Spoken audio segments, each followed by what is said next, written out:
Hello friends, मैं doctor SN. Vajpayee. मेरा clinic Gajner Kanpur Dehat में है और मुझे प्रैक्टिस करते हुए 10 साल हो गए हैं।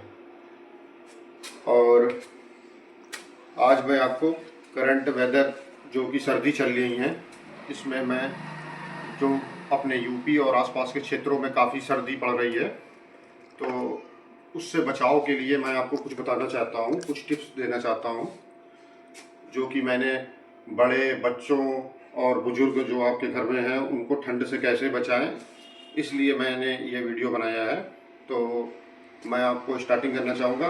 पहले तो बताते हैं सर्दी क्यों लगती है, क्योंकि लापरवाही कुछ लोग करते हैं कि कैप नहीं लगाते हैं या बाहर बिना किसी काम के घर से बाहर निकल जाते हैं तो ठंडी लग जाती है। तो इसके शुरुआती लक्षण हम लोग के पास जैसे पेशेंट आते हैं तो किसी का टेम्परेचर डाउन हो जाता है या मतलब हाइपोथर्मिया हो जाता है या किसी का टेम्परेचर बढ़ जाता है, और इसीलिए ऐसा होता है। ठंडी लगने के लक्षण ये हैं और पेशेंट का काफ़ी मुंह सूखता है और उसको घबराहट ऐसी लगती है। इसीलिए ठंड से बचाव के लिए मैंने कुछ टिप्स आपको देना चाहता हूँ, जिसमें से मैंने सब कुछ रखा है यहाँ पर कि मैं आपको दिखा सकूं। ये नॉर्मल जानकारी है तो सबको होती है, लेकिन कोई अपनाता नहीं है, कोई और जो नहीं अपनाता है वही उसको ठंड लग जाती है और काफ़ी दिक्कतों का सामना करना पड़ता है। तो मैं दिखाना चाहूँगा कि मेरे पास ये देखिए बोतल है, तो आप किसी भी कंपनी की ले सकते हैं। तो इसमें तो आप गुनगुना पानी करके रख सकते हैं, 2 लीटर की है, आप अपनी आवश्यकता अनुसार ले सकते हैं। इसमें पानी गर्म बना रहता है।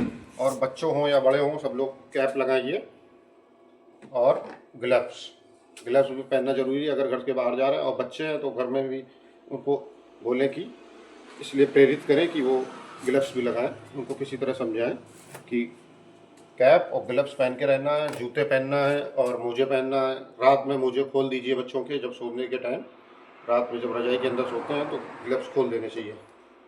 और मोजे भी, सॉक्स भी वो खोल देने चाहिए। और ये देखिए मेरे पास एक हॉट पैड बैग है, तो ये इलेक्ट्रिक से चलती है, इलेक्ट्रिक से चार्ज हो जाती है 10 मिनट के अंदर और ये काफ़ी देर तक गर्म बनी रहती है। तो इससे आप सिकाई कर सकते हैं। जैसे कि लोग दूर दराज के क्षेत्रों में जहाँ बिजली नहीं है तो लोग आग तापते हैं, मतलब कि मेरी क्षेत्रीय भाषा में उसको आग तापना कहते हैं। लेकिन जो अलाव जलाया जाता है, सरकार की तरफ से अलाव जलाया जाता है, उसमें लकड़ी को जलाया जाता है ताकि लोगों को गर्माहट दी जा सके। लेकिन उससे ये भी है कि प्रदूषण भी फैलता है। और अगर आप इसको ले सकते हैं, आप अगर कैपेबल हैं तो ये ले सकते हैं। 100-150 रुपये में मात्र आपको ये मिल जाती है। और 10 मिनट चार्ज करके 1 घंटे तक आप इसमें, जैसे किसी के पेट में पेन है तो पेट में उसको सिकाई कर सकता है, या किसी के अर्थराइटिस है तो घुटनों में भी सिकाई कर सकता है, काफ़ी आराम मिलता है। और जैसे नहा के आए हाथ ठंडे हो जाते हैं तो इससे हाथ भी ऐसे आप ऐसे करके टेम्परेचर अपना नॉर्मल कर सकते हैं जितना होना चाहिए। नॉर्मल टेम्परेचर में फिर बताना चाहूँगा 98.5 होता है। इससे कम है या ज़्यादा है तो अपने नज़दीकी डॉक्टर को दिखा सकते हैं आप। और ये देखिए मेरे पास एक इलेक्ट्रिक केटल है जो कि मुझे मैनकाइंड कंपनी की ओर से मिली थी। तो आप ये भी ले सकते हैं, ये 1000 रुपये के करीब मिल जाती है। तो इसमें आप पानी गर्म करके, ऐसे पानी गर्म करके इसमें बस ज़्यादा से ज़्यादा 10-20 सेकंड में पानी गर्म हो जाता है, उसका आप इस्तेमाल कर सकते हैं। अगर ये भी नहीं है तो गैस सिलेंडर है तो उससे आप पानी गुनगुना करके पी सकते हैं। या फिर अब जिसके पास चूल्हा है, ज़्यादा नहीं अफोर्ड करते हैं लोग, ये हर तरह के लोगों के लिए मैंने वीडियो बनाया है। तो आप गुनगुना पानी ही पीजिए, खास करके बुजुर्गों को पानी गुनगुना ही दीजिए, दिन में जितनी बार दें। और तो फिर से बताना चाहूँगा, ठंड लगने के लक्षण में ये होते हैं कि मुंह सूखता है बहुत, मतलब प्यास लगती है, डिहाइड्रेट हो जाती है बॉडी।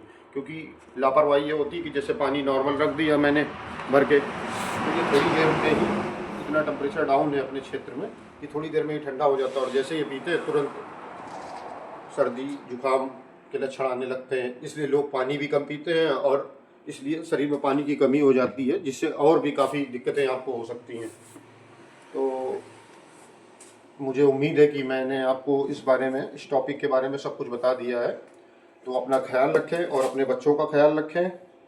और ज़्यादा ज़रूरी कुछ काम हो, बहुत ज़्यादा ज़रूरी काम हो तो ही घर से बाहर निकलें, और बच्चों को तो बिल्कुल घर से बाहर ना निकलने दें, घर में ही रखें। और हाँ, और जैसे वयस्क हैं, एडल्ट लोगों में पानी कम से कम 4 से 5 लीटर पानी पीना है लोग ये लापरवाही करते हैं कि ठंड है तो पानी कम पीते हैं, लेकिन पानी बहुत ज़रूरी है शरीर के लिए। तो 4 से 5 लीटर हल्का सा गुनगुना पानी आप दिन भर में पीजिए, और ये काफ़ी हद तक किडनी के पेशेंट जो हैं, जो जिनके किडनी में पथरी है, मतलब स्टोन है, उसमें भी ये काफ़ी मदद करता है। इससे किडनी का स्टोन भी बाहर निकल जाता है अगर आप पानी की अच्छी मात्रा का इस्तेमाल कर रहे हैं। तो इसी के साथ मैं अपना वीडियो ख़त्म करना चाहूँगा। मैं doctor S N Vajpayee from Gajner Kanpur.